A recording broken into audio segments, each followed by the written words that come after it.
know, like, and trust. So by the way, I do a lot of fractional CFO coaching, and I have my own practice in doing it. And so one of the things I teach everybody is know, like, and trust, because that's who you want to do business with. It's people that you know, like, and trust.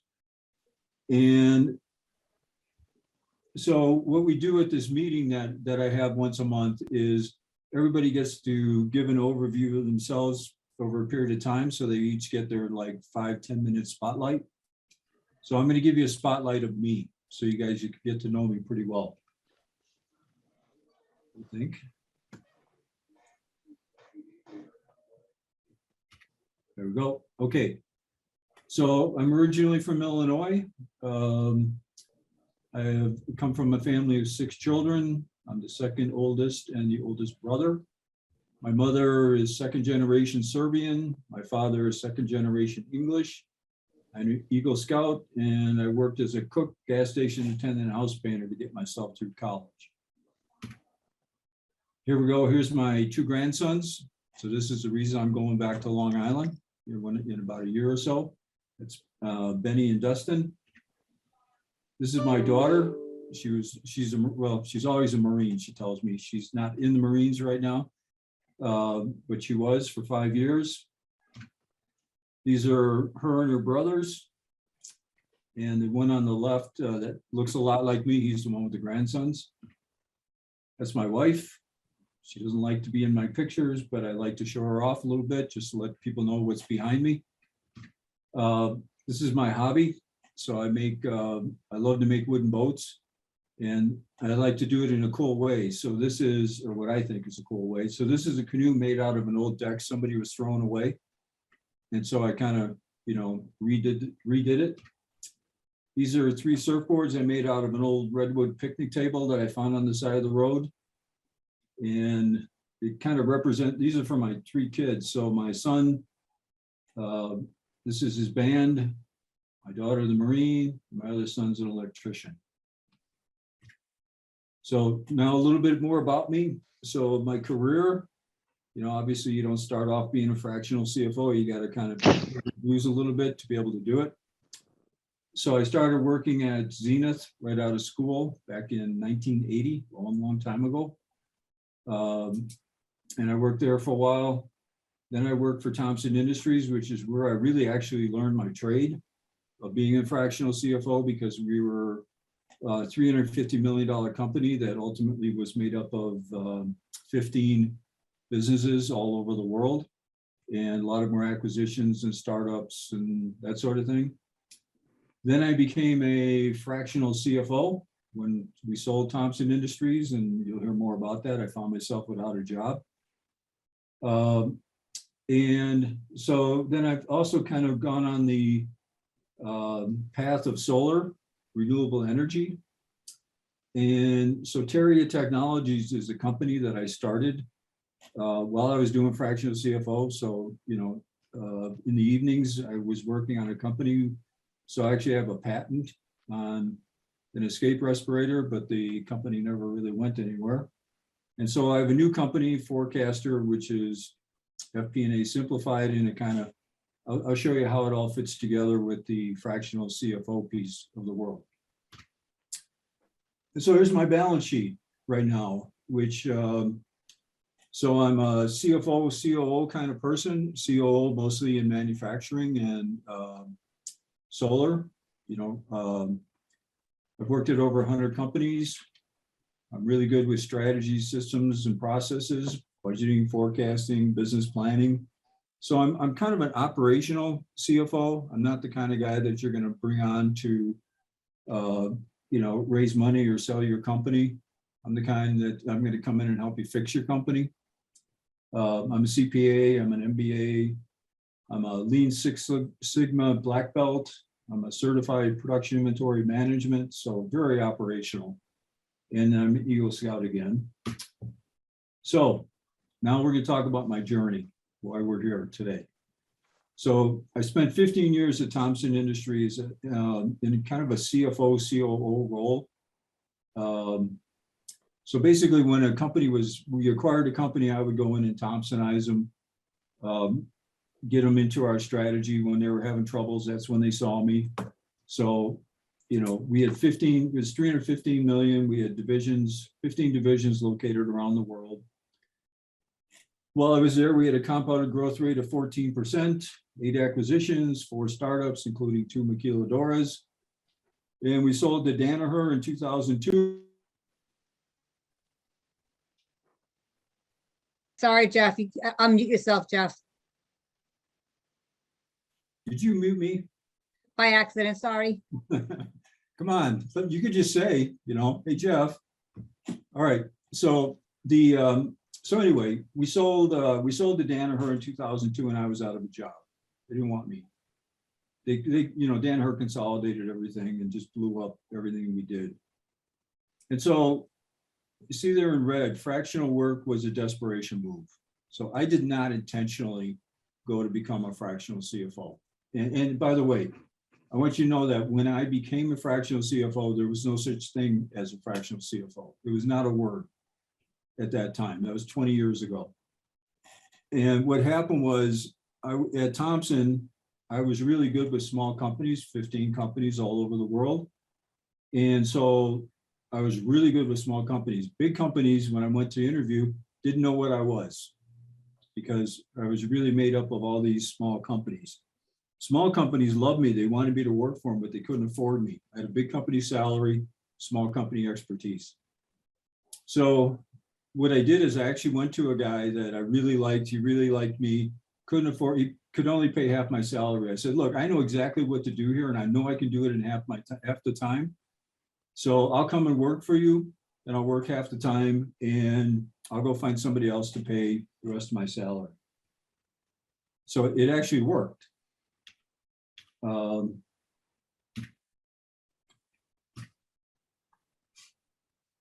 my computer's not working.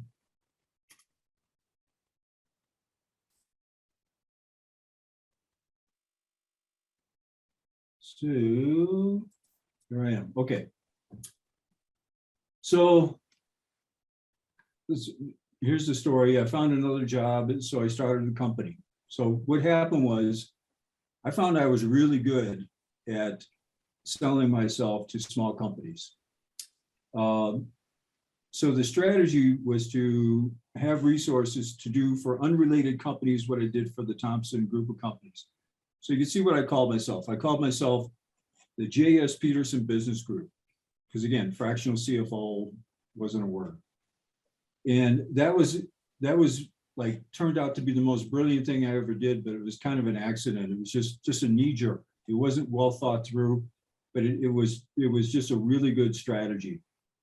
And it paid dividends for forever for me. So it caused me to go out and network. It caused me to go out and talk to other people. And I'll go into kind of how that all fits together here in a second.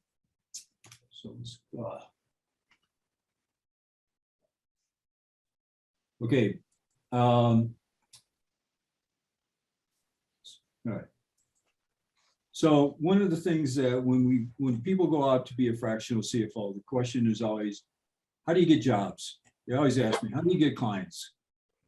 And so I'm going to tell you how I did it.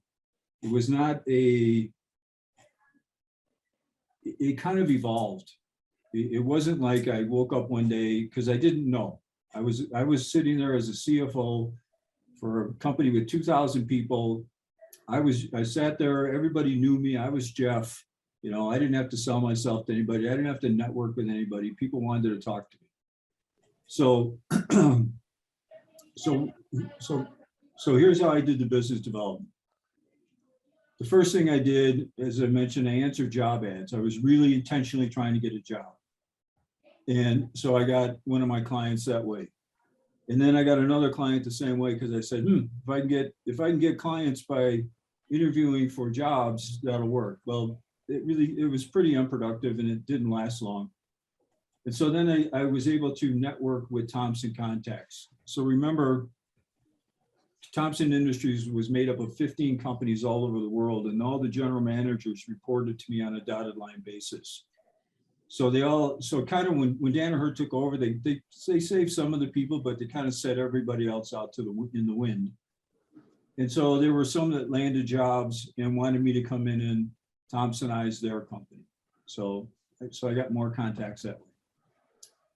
And then I learned along the way that maybe I should be talking to Thomson competitors.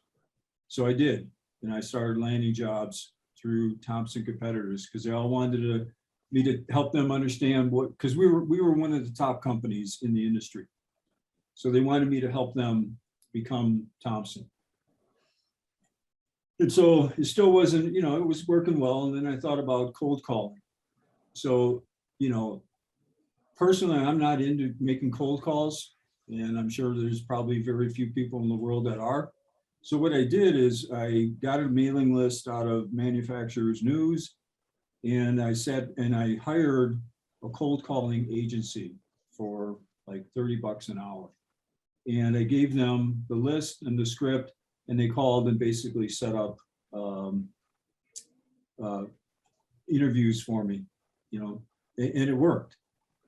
And then I built a flyer, and I mailed the flyer, an old-fashioned flyer, mail flyer. I mailed out a bunch, and I actually got clients from doing that. And then I got into networking organizations, and I'll talk some more about that later. Networking events, similar to this, FANG was not getting me where I wanted to go, but other organizations, like I started to go to the, FEI, I got some things, the AGC, I got some, interest in things going there. And I actually did a couple of trade shows on Long Island. There's a big trade show where 5,000 companies from Long Island show up to this trade show. So I actually had a trade show booth, which was, first year was pretty interesting for me. It was totally outside of my comfort zone, but I just forced myself to do it, and I did it, and I got some work. And then it got easier because what happened is I started getting referrals. So, but that was like 10 years into it before I really started to get referrals where I didn't have to work so hard at it. And then I would occasionally fill the gaps with contract work as well. So let's see. All right. So I'm going to tell you this. So by the way, I knew nothing about networking when I went out on my own. I didn't even know how to do it, or that it existed, or that networking organizations existed. But I built, typical financial person, I built a process around it because I needed to be successful. And so here's my key networking tip to everybody. And it works for large events, small events, or one-to-one. You see it in red there.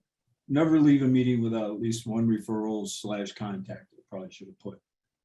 So like this meeting, I put my LinkedIn profile in there. If you're not linked in with me, link in with me, and we'll probably talk. I'm going to get to know you. So I'm constantly churning and networking and getting to know people. I just got off the phone an hour ago with a guy that told me in the first quarter he could probably get me customers. I had no idea that was going to be the outcome of it. So when I say a referral, it includes one of three types. So everybody doesn't have to be a customer when you get a contact at a meeting. So it can be a customer, that's the best. That's what we all hope for. It can be a marketing partner. So it can be somebody that is like this guy. He happens to be an investment banker who was a fractional CFO once before, but he doesn't want to offer the service. But when he met me, he said, maybe I'll tell the people, that I can. So we're going to sit down and talk with his partners in January. Or a resource. So remember the JS Peterson Business Group, right? So I'm always looking for resources. People that I can bring into my clients to help my clients do do their business better. And that can be anywhere from HR people to insurance people to lawyers to, creative things, cost reduction people. It could be anything. So I had this rule, right? Large events, I couldn't leave until I got 3 connections. So I'm technically an introvert, which an introvert and most financial people are, even though we don't mind talking to people. But an introvert gets energy from being by themselves as opposed to an extrovert from being with other people. So when I would have work all day and then have to go to a large networking event in the evenings, I would be pretty worn out by the time I was done with that event. So I forced myself to stay there until I had 3 connections. When I had 3 business cards that were connections that I was going to follow up with, if I did it in 20 minutes, I was out of there. If it took me 2 hours, it took me 2 hours, but I did it. And so small events, I leave with 1 connection and 1-to-1. I always try to get a connection or, a follow-up call or, like this guy, I'm going to meet with him and his partners. So that's kind of my follow-up. Or an assignment meaning I'm going to do something for somebody, connect them, follow up, get them to a resource, whatever that means. That's what I do. I'm destroying my presentation thing here. Okay, so now we'll take a break. So this is from Fargo, but I thought the slide was cool. So it's story time. So I'm going to tell you about, this is kind of a case study. So I'll give you a little bit of what it looks like inside. A lot of you guys know this, but some of you don't. Some of you are thinking about fractional work. What does it look like to be a fractional CFO?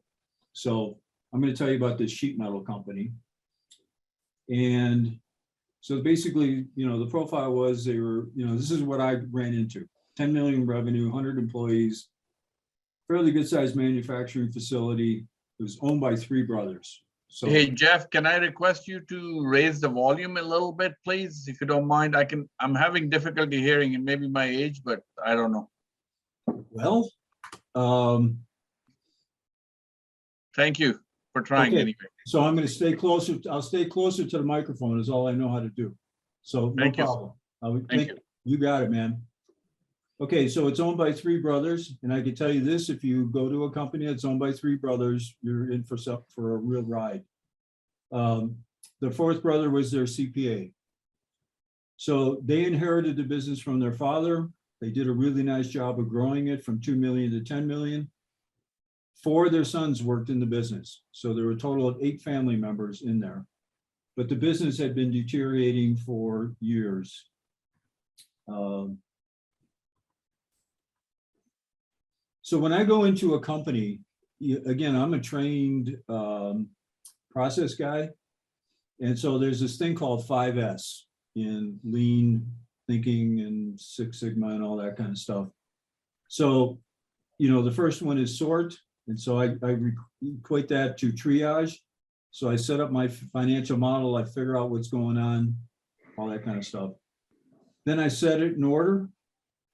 So I get the books cleaned up. So I don't do that first. I go in and figure out what's going on and triage it. Then shine, management presentation, standardize, simplified, 5-day close, standard reporting, and then sustain. So I clean up the problems and anticipate future problems. Okay. So when I went in, the reason they brought me in, and by the way, you're going to find if you do this kind of work, 95% of the time people are in crisis when you come in. So we're effectively turning ourselves into workout guys or workout people, sorry.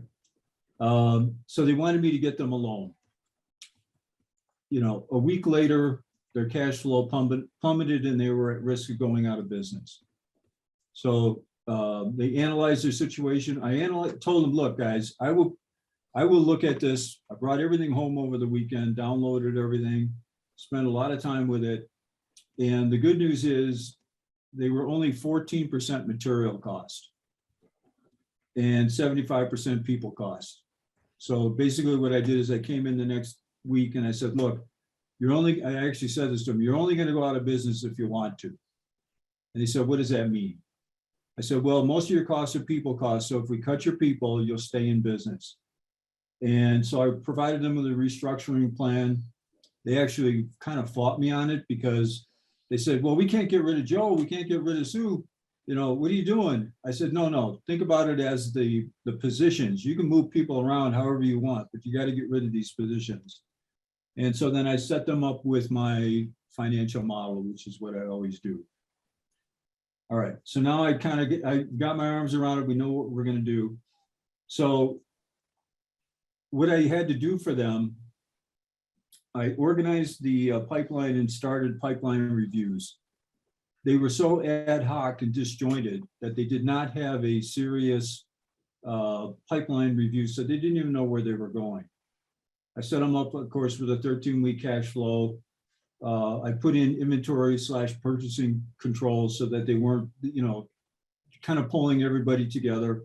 And then I put in headcount controls after we right-sized the people. So then on the Shine side, I put in a 5-day close so that we got a rhythm going. I always try to build a rhythm for people. Because, you know, believe it or not, in these smaller companies, the financial people, which you guys may take for granted, these financial people don't even know how to do. They don't know how to do a 13-week cash flow in general. They usually make a mess out of it. They don't know that you can actually do a 5-day close. I actually started at one company that had a 38-day close. Now, how do you do that, right? So they were months behind when I got in. I get them standard reporting so that they always know what they're looking at, because, you know, in a company in crisis, people are all over the place. And so what I do is I work to focus them on the things that really matter. And then I set up a cadence of business meetings. And then sustain. So in this company, the first part was the manufacturing process. So I don't know if you've ever seen the inside of a sheet metal company, but it looks like this. That looks chaotic as it is, but this one was even worse. This is normal for a sheet metal. Theirs was so bad. You see all these pallets all over the place? You guys have played this game right here, where you have to move things around to get that 8 down to here. You got to move everything else around.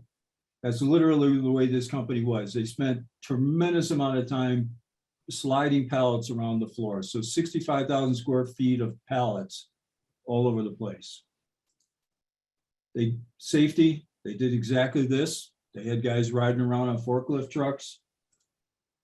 This isn't the back of their plant, but it could have been. This picture could have been taken in the back of the plant. There was no pride whatsoever. So all that got straightened out. It fixed. We put them in. You know, it really just, we brought clarity to the company. And by the way, one of the we's in here is the 3 children you saw in there.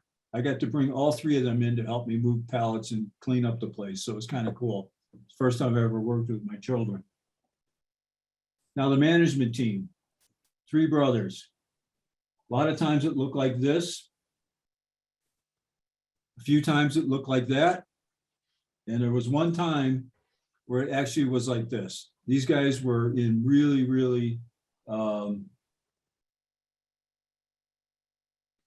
Sorry, Jeff, I did it again. Whenever I admit anybody, I put you on mute. okay, did you guys miss anything?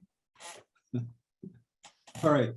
So anyway, so one of the things that I bring into companies, and we did here, and I brought in a coach, is, you know, this strength-based leadership where you get to find out who you are, what you are, how to interface with people. Hello, Robert. And so, you know, this is the kind of things that we do as fractional CFOs. You know, you're coming in as this third-party outside person, and you get to help this company kind of get their act together. You want to think of it that way. Now, here's the good news. They sold the company 4 years later for over 20 million. But down here, so I didn't have an equity position in that company. I always tried, but this one I didn't, and this one actually succeeded pretty well. So now I'm going to take you back behind the scenes of some of the adventures that I had in learning how to networking events, learning how to network, learning how to sell, learning to market and position myself. So these are all the things, what we do technically, you guys can all do. Any one of my clients that if I ever brought you in and I said, okay, here's the situation, take this and go, you could probably do it. There's no mystery there because they're smaller companies and they're usually in a mess, but it's pretty straightforward to bringing them out of that mess. So this guy right here, Rich Burgess, I put his picture on there because this is the guy, he saved me from myself. I didn't know anything about networking. Marty helped me a lot when it came to certain parts of networking, but I was totally lost. I went to my first major networking event, and for some reason, this guy figured out that I didn't have a clue as to what I was doing. And so what he did, he grabbed me, pulled me out to the bar, and sat down and talked to me about it. And then he brought me back into the room, and he started introducing, and he told me what I should be doing, how to work a room. And he actually brought me in and showed me how to do it and introduced me to people. And so this guy has been a friend ever since then. So 20 years ago, this guy took me and, really helped me. This one here is another little networking story, but it's more, instead of how to work a room, which is something everybody needs to learn how to do, it's how to network with people. So, I had read a book on networking. I like to read things, and kind of my approach to learning something is I go and get 4 or 5 books on the subject, and I read them, and I keep reading books until I feel like I'm reading the same thing over and over again, and then I know I got it and I own it. And so that's what I did for with networking. And so one time I went to a networking event where there was a bunch of people listening to a speaker. So I sat next to this woman, and I gave her my card, and I said, I'm Jeff Peterson. I said, I just want you to know I'm new to networking, but I'm practicing my networking. So, I'm going to talk to you, so that's how I introduced myself to this woman. So she gave me her card. It turns out she is and I think, Marty, do you know Ellen Volpe? Yeah. She is the networker of all networkers, and she has this group called, she's for ABA. And so this is her showing how people are all connected. This is kind of her brand. And she has probably 20, 30 networking groups on Long Island, small groups. And it's all, they teach you how to network and all. So again, another mistake I made that turned out to be a really good mistake. So just think about my journey here. I had no clue, all the way from setting my strategy to going to big networking events to networking. So it's a journey, and it just keeps, it's constant learning. So then I figured out I needed to sell. Now, here's the premise here. Like most financial people, I really didn't have a lot of respect for salespeople. No offense, Robert. And, and I didn't want to be one, because I always viewed salespeople as these slimy guys that when you shook their hand, you had to count, make sure you had all 5 fingers still on your hand, And so, but then I met Rich Isaac. And actually Rich Burgess introduced me to Rich Isaac. And Rich and I we talked about sales training, and he invited me to participate in the Sandler sales training. Now, if you're going to take any training, I would highly recommend that you take Sandler sales training, because it's process oriented. They don't teach you how to, revert, how to, fight objections, or, if somebody says this, say that, do this. So it's a constant battle with who you're trying to sell. They actually teach you a very sophisticated selling process. It's a process that you as a CFO would be fine doing. You know, it's not sleazy, it's not anything. And basically they tell you if you can't work with your client, potential client, and find out a path that makes sense that you can both work with each other and help each other, you should say that to them. So you're not trying to sell everybody everything. So that was the selling side. And then along the way, and I'm not sure exactly when this happened, but I met this guy, Krish Rajan.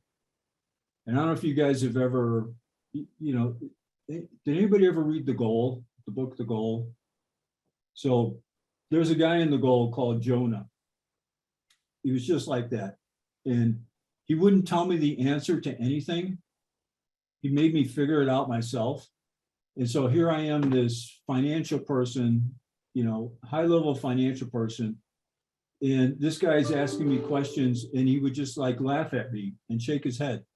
And then I go home for a week or two and he'd say, all right, now just go think about it, write it up, bring it back to me. And I'd come back and he'd sit there and I could see him shaking his head at me like I'm you know, I have no idea what I'm doing because apparently I didn't. But then one day it all went off, the light went off and everything was very clear to me as to how to position myself, how to brand myself. I knew nothing about those things. I didn't care about those things, but I had to care about them. And this guy saved me on that one and caused me to be able to do that. So you can see here, I didn't do this journey by myself. So like Chris, I paid. Sandler, I paid. Fortunately, Rich Burgess did it for free. But you know, it's something you have to do. You have to build yourself into a solid business person. So now I couldn't resist this one. But so I'm going to show you what this kind of looked like on a timeline. Hopefully it'll close some of the loops for you. So basically in 2002, I'm out of a job. And then remember I said I settled for half a job. I found a complimentary job. I added Thompson people. So a Thompson person couldn't, you know, afford me. So I began dabbling in unrelated networking for the first time. I formed a group. So you can see how long this takes. I met Chris. I began cold calling. I sent out flyers. I actually decided I wanted to be a consulting company, but I turned out I didn't like that. Because I wanted to do the work. And that's what happened in 2007. So I kept it. So one of my clients, I tried to buy it with the management team. Didn't exactly work. So I also partnered up with them with some clients to start a company, a lithium-ion battery company. And then gas prices went up. So that company was out of business. So I went back to fractional work again. And then in 2011, this was monumental to me. All of my clients dried up. And so at that point, so I've been doing this for 9 years, right? My wife insisted that I get a real job. So all of a sudden all this dream of this fun, you know, I got to tell you, this fractional work is a lot of fun.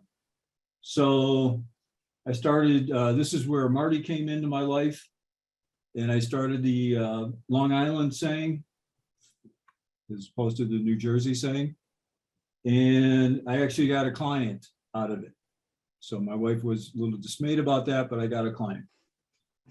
And then I started Soteria Technologies. That was the respirator company. And now this is kind of a cool journey. I'll tell you more about this, but I had a void in my schedule, so I took a client at with Robert Half, and that's how I got into solar. Then I started with a new client in solar, and then I was recruited to come out here into Denver to sell a company, and I did really well. But I also then, while I was doing that, I started my side hustle, which was forecaster, business where I'm doing a FP&A software for small to mid-sized companies. So we sold the company. And then and believe it or not, so here's another thing that just happened. Over the summer, I got a client that was in the lawn care business on Long Island. They real high end. They do, a couple $1 million a year in business. And while I was there, the guy put it up for sale and I ended up buying it and I just closed on it. So very, very strange things can happen. Now I did it with 3 other guys. So there's 4 partners. So I'm going to be their fractional CFO / CEO. So they're going to actually be part of what I do. And other guys are going to be running it. And then in 2021, now I started this FANG fractional CFO group. So, I'm constantly, once I learned from Krish Rajan how to really brand myself and do business and get out there in front of people and network, and I learned all this networking. So I'm constantly trying to do new things. I've become a very entrepreneurial, and it's really fun. And so 2022, great things are going to happen. You tell me, never ending journey, so I'm not going to retire. But here's my goal in 2025 is my wife stops asking me to get a real job. All right. Hopefully she couldn't hear that. But anyway, so so here's the new reality when you become a fractional CFO. Some people I've talked to want to do it because they want to retire and they don't want to, do as much, maybe work part-time. And it's good, it works for that. But see here where I say, this is the way I view fractional work, fractional CFO. You take the seat of the financial leader for a company that needs you. So a lot of people disagree with what I'm going to say here. You're not a consultant and you're not a contract employee. But what you are is you are a mentor and you are a teacher, but you're their financial leader. So you can't, so it's a whole different way to look at it. You actually are as much invested in that company as if you were working for them full time when you're working for them. And most importantly, you're a driver. So what does that mean to me? So I got this picture. This is what it looks like to run a business, right? And this is what it looks like to drive a business. So I don't believe in anything other than making a business as good as it can be. So I'll show it to you again. That's running a business and that's driving a business. And so I show this to people. When I go into a company, I say to them, this is running a business, this is driving a business. Which do you want to be a part of? And I get people motivated to go to start really driving their business and making it happen. And so, and by the way, you have your own business to run. So if you're going to be a fractional CFO of one company because you want to retire, that's easy. If you want to start a fractional CFO practice, it's really tough because you're running your own business on one side and you're running 4 or 5 other businesses as their financial leader on the other side. So there's a whole bunch of ways to become a fractional CFO. You can be independent like I was. You can run a group, which is where I'm headed now. So I've gone back to running a group as opposed to doing all the work. You can work for a group. So if you want to do this, you want to be independent and you want me to hire you in the future to work as one of my clients, those kind of things happen. There's lots of groups out there that will bring you on. Stuart and I were talking about the Tatum group. And so they'll find work for you. You can work for them, but it's different. So it's kind of a cross between working for the man over here, which is where you go in every day and you do the work, or being totally independent. So it's kind of in the middle. You can work for, you can get a franchise. So, there's a B2B CFO group out there where effectively you're a franchise. They wouldn't call it that, but that's what you are. You could be a contract CFO. Like when I think Tatum, it probably falls more in this one where you're going in and doing short bursts. It's kind of a cross between being a CFO and being a contract worker. And you can do project work as a consultant, which I did with from time to time to fill the gaps in my schedule. Okay, another story. So this is what I call it the you never know story. So this amazed me, but I had some additional time, so I took a consulting role with Robert Half. It was with a solar company. I already told you that. Solar was still in its early stages, and I knew nothing about it, and I was really not interested in renewable energy. It just never crossed my radar. And they did this. They did residential. They became a client, and ultimately I became their full-time CFO because they were growing so fast.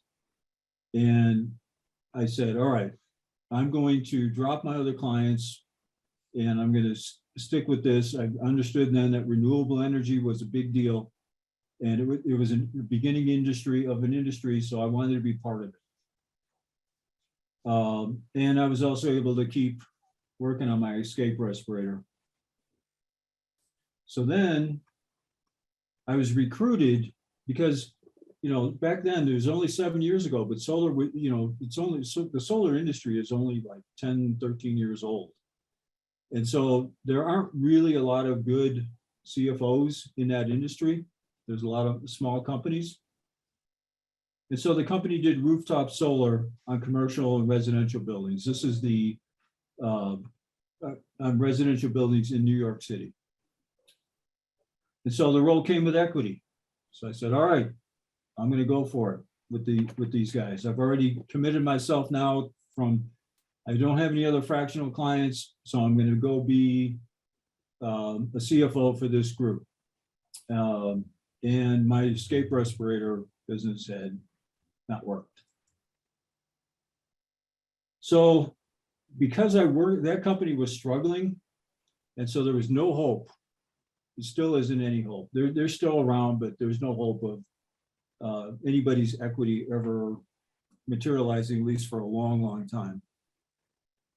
And so I was contacted by a fund because I was perceived as a solar expert. Now, 5 years into it, I'm a solar expert because there is no such thing as a solar expert CFO to speak of. And so they contacted me to come out to Denver and to sell a company. There was when the recruiter put my name and my credentials in front of the equity group, there was no competition for the job. They just said, okay, we're sending you out there, you go look at the job, you go do it. Never happened to me before. But the company was growing out of control. So I was brought in to get the company under control and sell it. We sold the company in June of 2021. And this time I had equity. And so, it actually put me in a really good position to get back into the fractional world. So pre-becoming a CFO for the first renewable energy solar company, this is what I did. So this is a business model for you guys to look at. It's only me. I didn't want to work with anybody else. I wanted to do the work. I charged by the day. I was charging, $1,000 was my target. I didn't charge by the hour. I never charged by the hour. I worked in the client's office because that's what we did back then, before this. I never had a contract. I would tell them, look, because they would always ask me, well, how do I know you're going to work out? I said, treat me like an employee. If I don't work out, fire me. It's really that easy. So I never had a contract. And I would do 2 to 3 clients at a time. And so I was always looking for an equity play, but this is really the key. That's not really a business. It's just a really complicated job. But I enjoyed it and I got great experience, and every day I was excited to get up and work. So, but here's what I'm doing now. So we sold the company in June, but I've been working on this since 2020. So I'm not doing all the work. I'm using 1099 help. I charge now by the month, either 3,000, 4,000, 5,000, depending on the complexity of the company. I have a statement of work, very specific. The other times it was kind of wide open. It's a national organization. My two primary clients are in New York and I'm in Denver. And I require all customers to buy my software for $2,400. So what I used to do, think about what I used to do.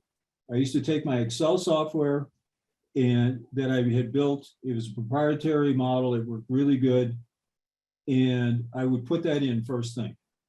So now I've developed it. It's online. It's in the cloud. It works really well. It does better than what my Excel software does. So I tell them, if I'm going to do it, you're going to use my software. So I sell them my software. So that's what I do now. Here's my statement of work. And the statement of the work is, it's in my PowerPoint. You don't have to look at it in great detail. You'll get a copy of it. You can use it. There's nothing proprietary about it. I'm here to show you guys what I do. So how much time do I have? Do we want to ask? I love what you are talking, and usually we are between 60 to maybe a little bit over an hour. So we are hitting the hour here, Jeff. But again, I love the story. I love how you are describing these things. So I don't know if someone has any problems to go another 10 minutes, or no more than 15, I guess. It's up to the rest of the people. But again, I mean, it's a great presentation. I love it. Okay, thank you. All right, so what I'm going to do.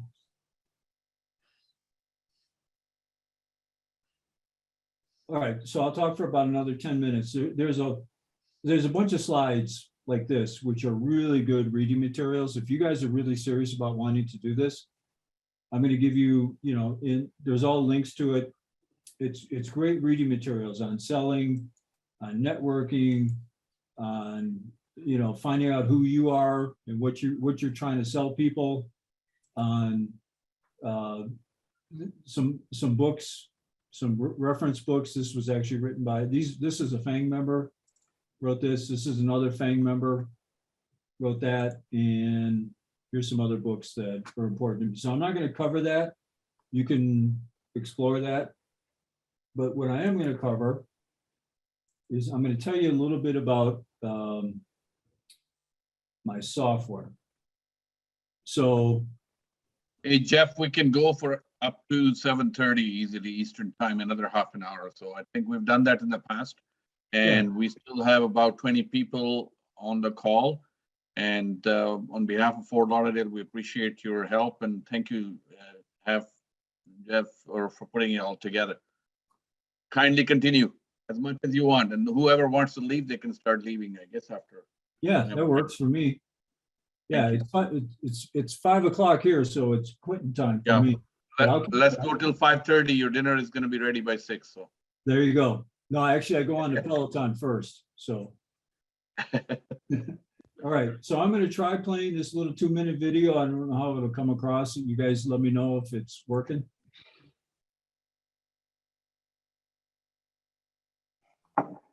After using Excel-based FP&A tools for 30 years, we have finally been able to harness the power of APIs, simple-to-build database apps, and pre-programmed front-end apps to build a cost-effective, robust version of an FP&A tool. Over the years, this process has been used by CFOs in over 100 companies. Now it's time to pass it on to you. The system is designed to be shared. Permissions can be granted to control access to employee data. And don't worry, there are no limits on users, and unlike Excel, nobody can break it. Let's start with the employee module.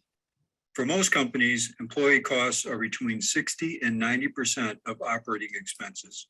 So we made the employee module extremely powerful. Simply copy and paste your entire population of employees into the table, and then populate the remaining fields with the drop-downs. The system will automatically generate and maintain a 24-month forecast of employee costs. At the heart of the system is the N+ report worksheet. Every month, we sync with QuickBooks to pull in the year-to-date actual. Then we sync with the prior forecast to pull in the most recent forecast as a starting point. And finally, we sync with the employee data from the employee module. The user then updates the forecast by copying and pasting from an Excel forecasting model, adding, subtracting, multiplying, and dividing right in the cells, or manually punching in and copying over data. Forecaster has a presentation report that has comparisons to the budget, the prior year, and the prior forecast. The comparisons are for the current month, year to date, and the full year. We hope you have found a look behind the curtains useful. Please feel free to set up a 30-minute demo. Okay, so that's basically what it does. It's like a super advanced Excel based model. Okay.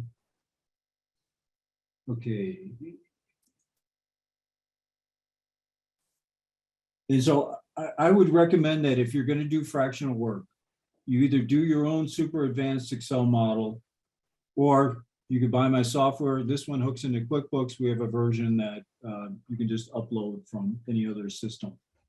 So then I put together some reference materials for you guys. So one of them is my fractional CFO FANG meeting. So every month we talk about this. So basically it's the third Thursday of the month. It's on Eventbrite. So this is the link to sign up. We spotlight one outside resource, and we spotlight one member. So you get OPEs. So, you know, we talk about CPEs, but these are other people's experiences. And so you will learn, just kind of like the story I told. Actually, that was one story that I told at the meeting. And I'll also meet with small groups. So like if there's one or two people that really want to learn the business, you know, I'd be happy to coach and mentor them through it. So the resource spotlight are anything from digital marketing, networking, we'll do a book review, sales techniques. I'll have a Sandler guy there, and we're recording all those, and they're all going onto my website under what I'm going to be calling the Fractional CFO Academy. So hopefully you got it's forecasterlab.com, but again, there's a link in here to it. So as far as reading material, this book, if you're thinking about going on your own, this book is like the Holy Grail. That's it. It'll tell you exactly what to do and how to do it. You know, so I put these little things in here, explain what's going on. And you see where I put perfect for the typical financial mindset. Again, that's where you know, there's tons and tons of people that have selling. But the Sandler way to do it is typical, is very much in concert with the financial mindset. This book, unbelievable. It's, you know, we talked about being introverts. This is easy to read. It helps introverts navigate networking comfortably. It's logical, process driven, again, perfect for the financial mindset. So you're not, you know, when you get a marketing person telling you how to do something and you're a financial person, a lot of times it doesn't sync up. But with this, it does. So if you want more, join a networking group. By the way, this book is used by B2B CFOs to teach their CFOs how to sell. So again, the Strength Finder, unbelievable. You know, if you want more, and I would strongly recommend you learn who you are and what your strengths are, because that's what you're selling people. You know, you're not, anybody can do a spreadsheet, anybody can do books, anybody can do a budget, but you're special. We're all special in a certain way. So we're selling what we are, our superpower to these people.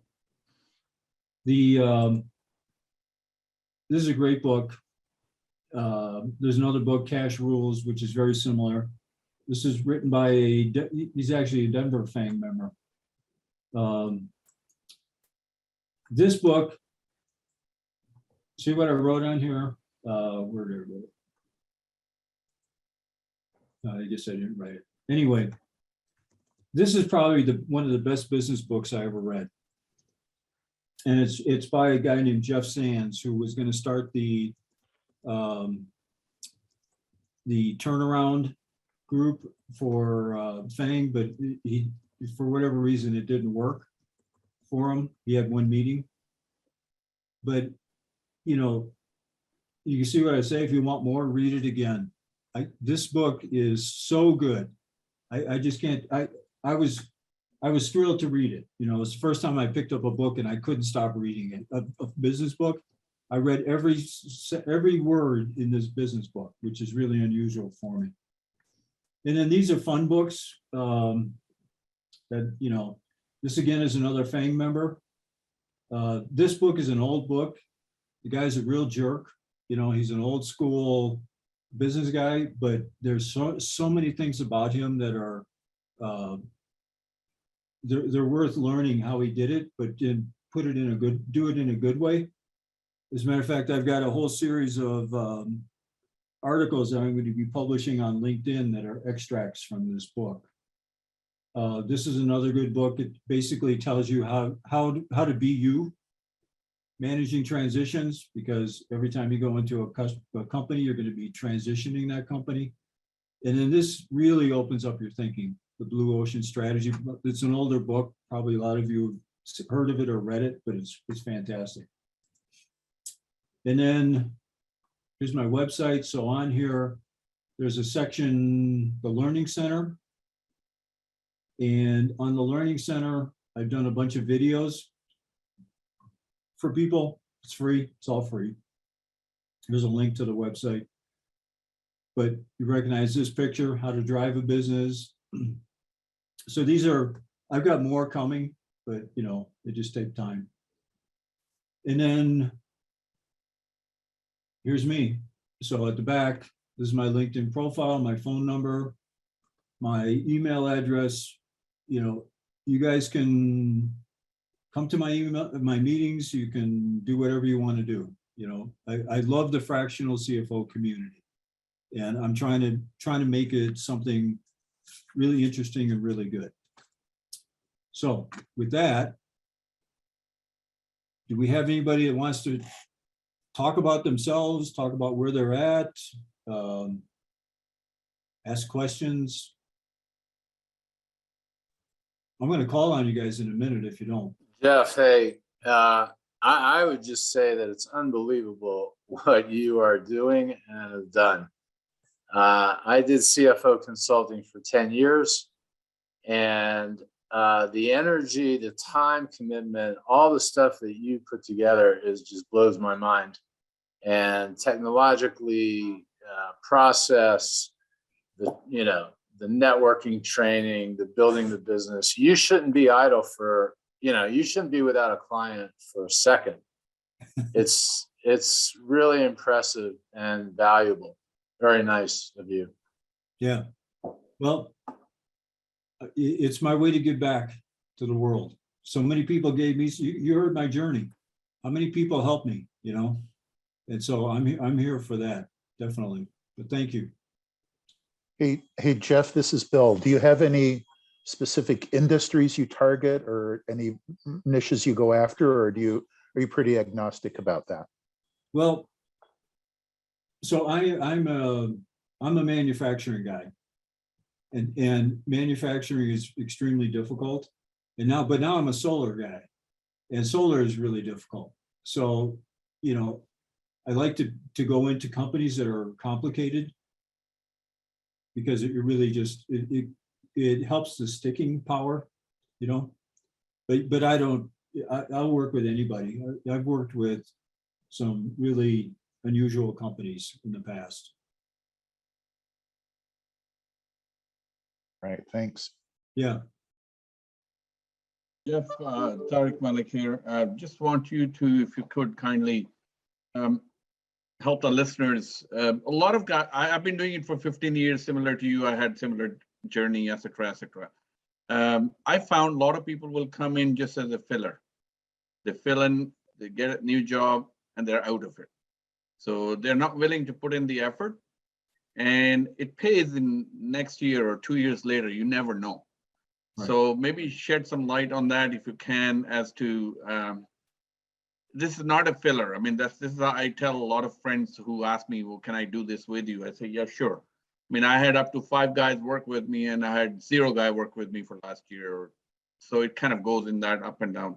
So yeah. Kindly share your experience on that. Well, I was talking to Stuart before the meeting started. Stuart, you want to give them a little bit of commentary like you did about the types of what you saw? It was a really good story he told about Tatum and the people that were coming in and just filling the seat. Sure. I found the problem with most of the guys in Tatum. I was in the New York office where we had at least 30, experienced CFOs. Most of them just wanted to get a paycheck and keep the seat warm. And I found that extremely frustrating because I like to get things done. And as I told you,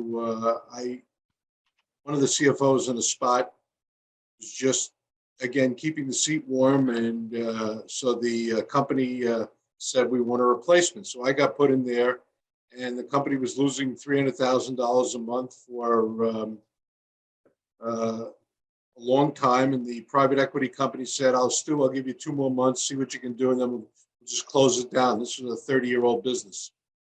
We're in the cable TV installation business. And I believe a little different than you in that, you need this long PowerPoint presentation.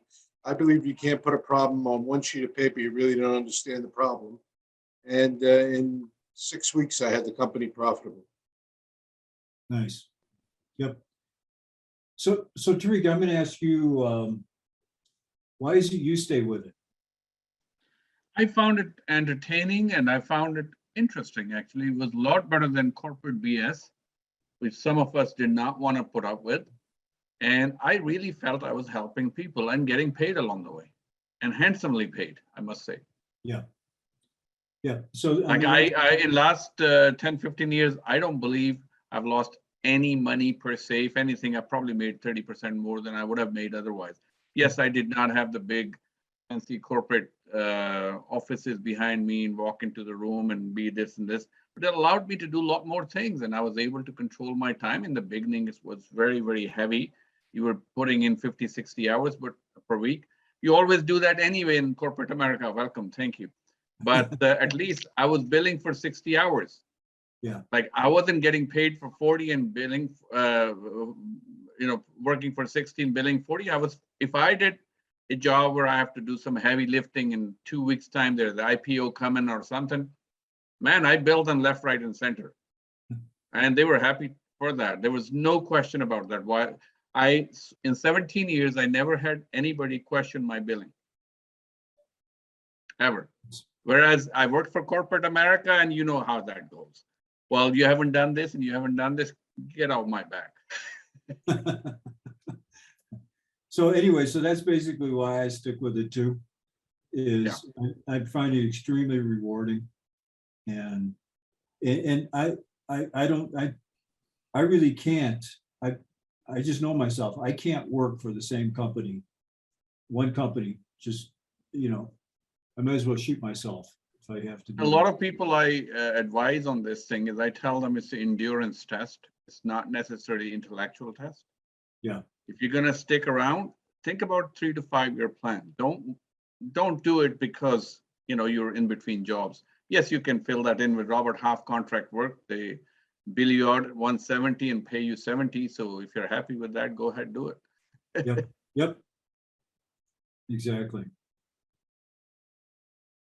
I found it very rewarding in a nutshell, really did. And I still do. I mean, at times my wife says, why can't you take it easy? Some of us can't. I'm sorry, but No, I know. well, I have taken 3 weeks off. I've taken 6 months off. I went on a, you know, every year I have made it a point that I'm not going to do more than 48 billable hours. And at times I've only done 40 billable hours.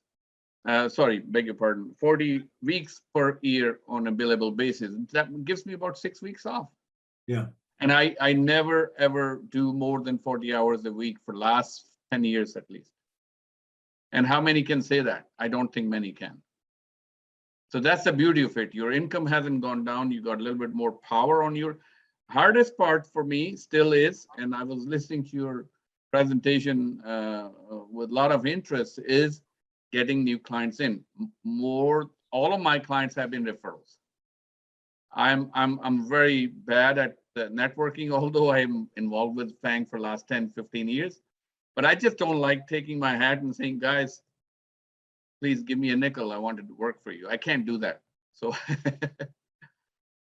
Yep. No, I know that's and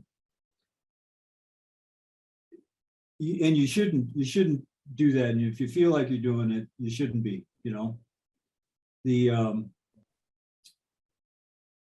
Like I said, this is, you know, it's hard for me to believe that this guy talked to me today before I did this meeting. But he really, I believe something, 1 or 2 clients or something will come out of it. yeah. And I didn't bring it up, he brought it up, you know. Jeff, share your experience. I've found it. Some people have spoken to me and nothing happened. I mean, let's say almost 70% nothing happens, but you will be surprised 2 years down the road, somebody calls you out of the blue and say, I remember your name. In my case, my name is pretty odd to remember, so it sticks with people. But are you available? And I'm saying, gee, I don't even recall this Bob from New York. Who is this guy? And it turns into a lead, and one thing leads to another. So Yeah. most unusual places I've gotten my leads. Share your experience, please. Well, it's a similar thing with the company I was telling you I just bought. The lead to be involved in the company came from a person I knew 6 years ago. There you go. And I really haven't spent any time with him. He just he just got involved with this company and he said, oh, you need to contact Jeff. So it's a very similar, that happens a lot. You know, obviously in the beginning, the first 10 years, it never really happened because I was building that. But once I built it, then it happens. You know, the another client I have in New York City, he contacted me this summer because I've known him for a long, long time. He forgot what I do. You know, he didn't remember what I do. I just know him. He just knows me as Jeff. And so I started sending out those monthly, I sent out a monthly email, and he's on my list. And when I sent it, the first one I sent, he called me and he said, oh, I didn't know this is what you were doing. You know, can I hire you? I mean, basically that was it, you know. So they come from very strange ways, but that's once you built that foundation for that to really start to happen. I agree, Jeff. Sorry, go ahead. Yeah, you know, this is another angle. I did CFO consulting. I started from scratch and I networked, and and brought in business. And then when I didn't want to do billable work anymore, I actually spent about 1.5 or 2 years selling CFO consulting services for other CFOs. So those guys that didn't want to do the marketing, didn't want to network, and I basically charged them a marketing fee, which was 1% of their gross receipts, just like they would have marketing expense if they wined and dined and networked and joined organizations and all this. And I don't do that anymore, but it's not a bad idea if you all don't like doing it to find somebody who does like doing it, if such a person is out there, and pay them 1% of your gross. And then you don't have to worry about it.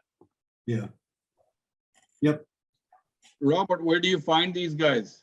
I'll be interested. You mean, where do I find the CFOs to refer to, or? No, the Oh, other guys way, like you. guys to do the marketing for you. Well, I don't know. I just did it because I found out through my CFO consulting business that I was pretty good at bringing in the business. So when I decided, I literally handed off all my billable work to 1 or 2 CFOs who had done work for me. Yeah. And then we reached an agreement, and they paid me X%, evergreen, didn't expire. And then I began marketing a lot on LinkedIn. I did a weekly video blog and on different topics. And I don't know, I'm from South Florida. I have a lifelong network out Florida, so most of that business was there. But it worked. I just decided, to give it up and do commercial property and casualty instead. But my heart is still, as a CFO, always will be. And I suspect that there's some, kind of in a way, I was like a recruiter, going out and getting the business and then filling it with somebody that I trusted. But anyway, just an idea. Thank you. Yeah. So then there's, guys like me, I love the hunt. I just love it. And I love, closing a deal. So I wouldn't trade that in to anybody. I just really like it. I didn't at first, but once I figured out how to do it, I really like it. So anyway. Will we be getting the slides from you or through either Javier or myself or whoever? You okay with sharing your slides? Yeah, you can have them. So do you, did you link in with me on LinkedIn? I would, but I'm just thinking if everybody on this, there's about 20 of us, could have possibly your slides kindly, and we'll go from there.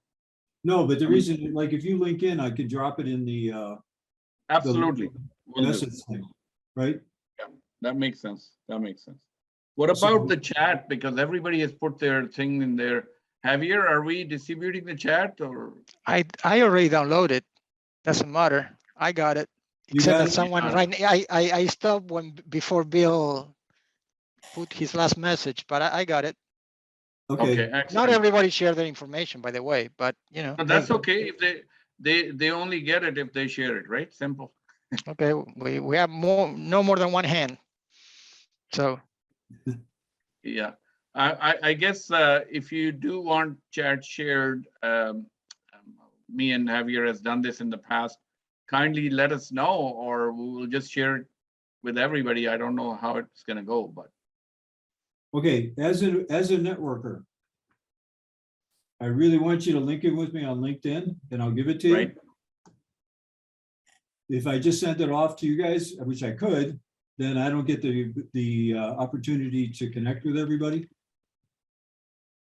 Gotcha. So the price to admission is to link in with me on LinkedIn. That's pretty cheap. Absolutely. problem. Makes That's sense. good. That's good. Okay. So whose iPhone? I don't know. I try.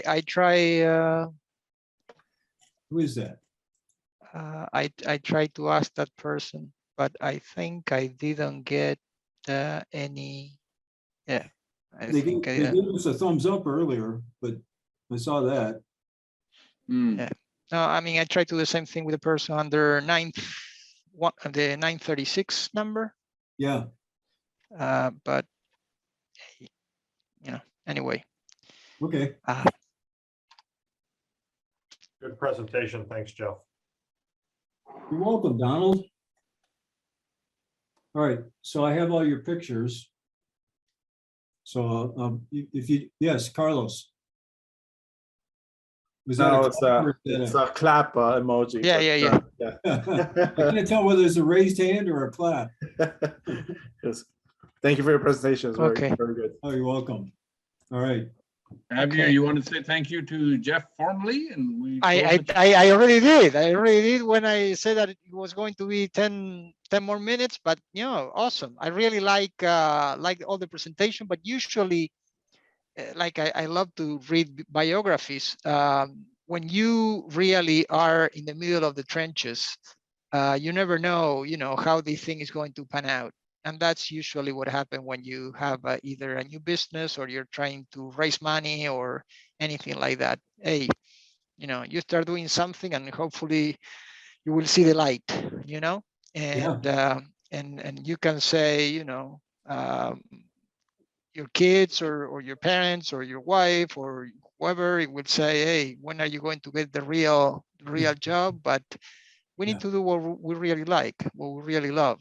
And like anything else in life, if you want to do this, you have to love it, because there will be really bad days and very, very bad days. And I remember when I talked to Jeff, most of the cases in my situation is always, for instance, healthcare.